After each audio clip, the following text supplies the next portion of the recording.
Hey, what's up, fellas? It's Sunday. Football's going on. It's about 12 o'clock here in El Paso, about 60 degrees, clear blue skies. There's the Franklin Mountains. This is called a BAT, or a bat. It's referred to as a big-ass tree, like the trees in back of me are big-ass trees. I went yesterday. I haven't been to Juarez, Mexico in over 3 years to visit my mother-in-law, to just check on her and make sure she's doing okay. And my wife has a thing called the Sentry Lane, where she can go to a special gate and they just process her through because she is considered a trustworthy individual. So I ended up having to go to the walking gate. So I was walking. So my wife drops me off and then she picks me up on the other side. And it's not like that when... Anyway, I just got to fucking tell you, they scared the fucking shit out of me yesterday. I'm about a football field and a half, like 150 yards from... going through a turnstile to cross one of the bridges back to the United States. And I hear this girl, young woman, yelling and screaming. And she's yelling and screaming. And she's like, ayúdame, which is help me, please help me. Ayúdame, por favor. And I look over and there's a SUV, a blacked out SUV over there. And there's two guys out of the vehicle.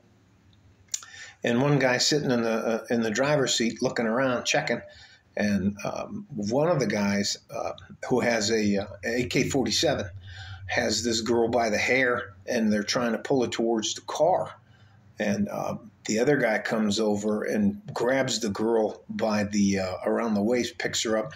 They open the back of the truck. They throw her in the back of the truck, look at me directly. And they're both fucking armed with AK-47 and an AR-15 of some type, and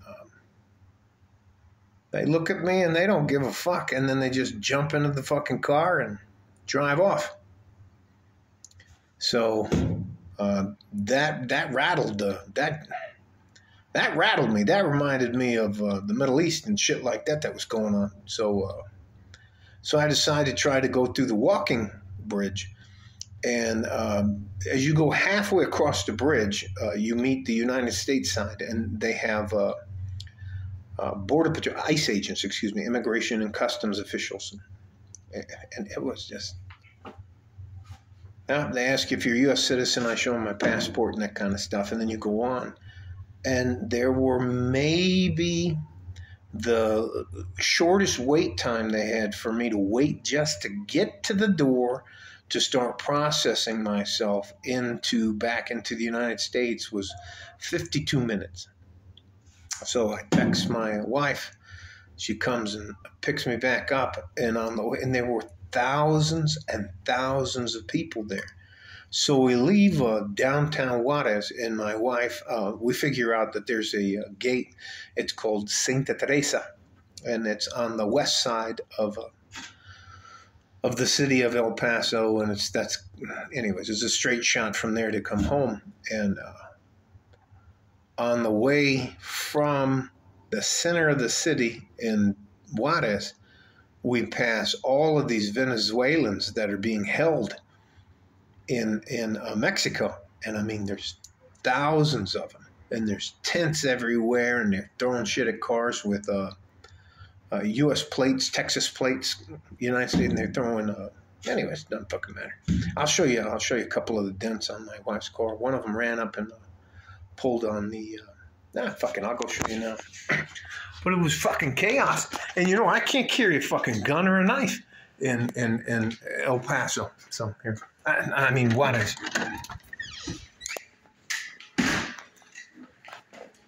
Anyway, she's making me dinner. She's doing the laundry. I know it may not make sense to you, but when my wife is here, although she makes $140,000, And that's take-home pay, Bubba. That's not gross pay. She reverts to being a wife. So one guy, hopefully you can see this, one guy runs up onto the side of our car and starts pulling on the, trying to pull the panel off. And it was, I don't know if there's any other dents on the car, but no, those are old dents. But they were throwing stuff. There's all kinds of, anyways, let me just not beat a dead horse. I was shocked, absolutely stunned.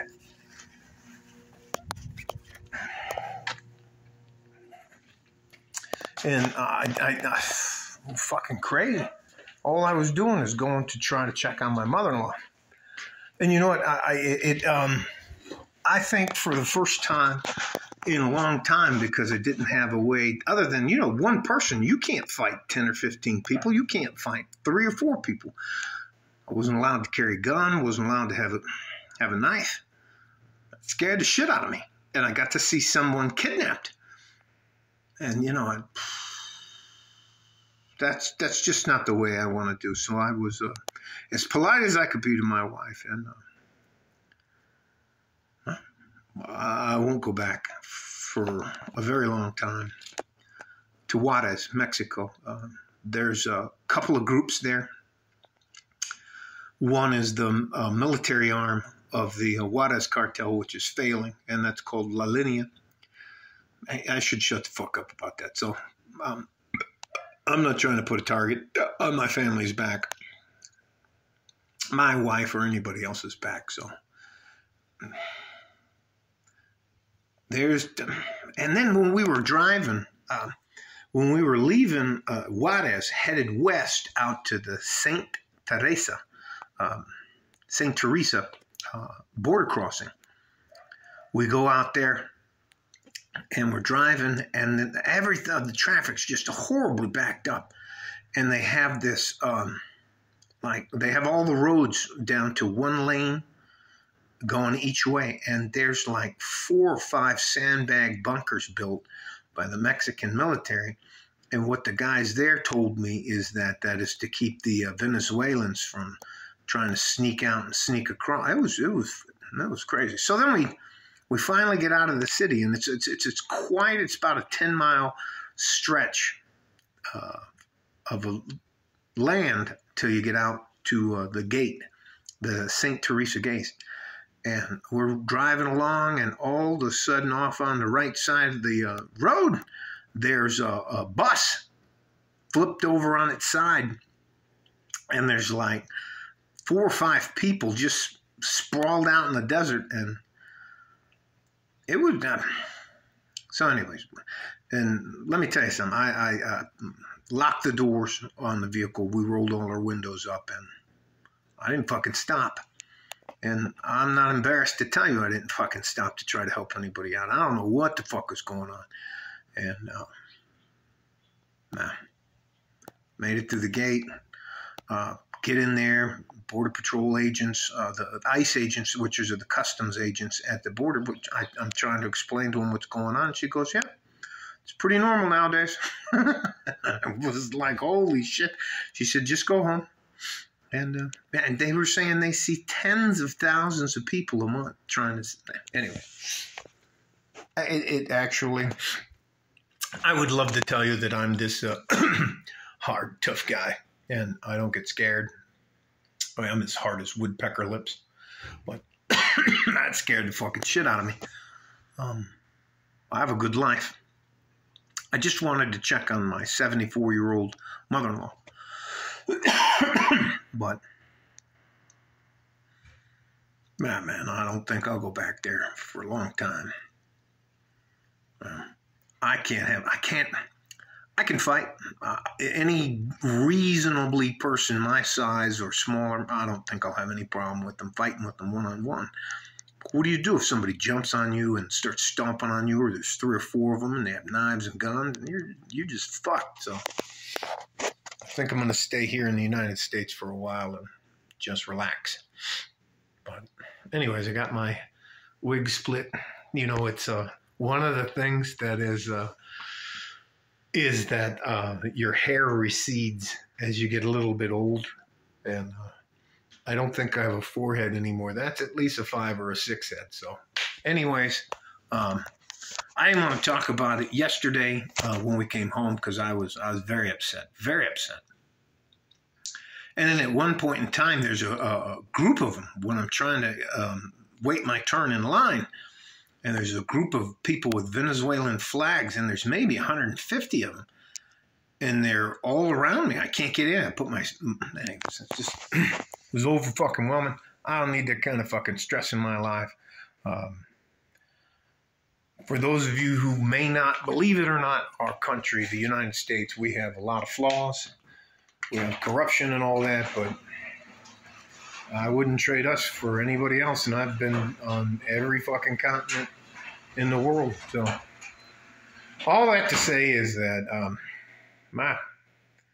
it's weird. It was a reality check for me. I just thought, yeah, I'm a fucking big guy. I can walk around and do whatever I want, and I fucking... Well, seeing that girl, I mean, anyways. Stay safe and healthy. Take care of each other if you can. If you can't, take care of yourself. Like a fart in a G-string from West Texas, El Paso. I'm out of here. Bye-bye.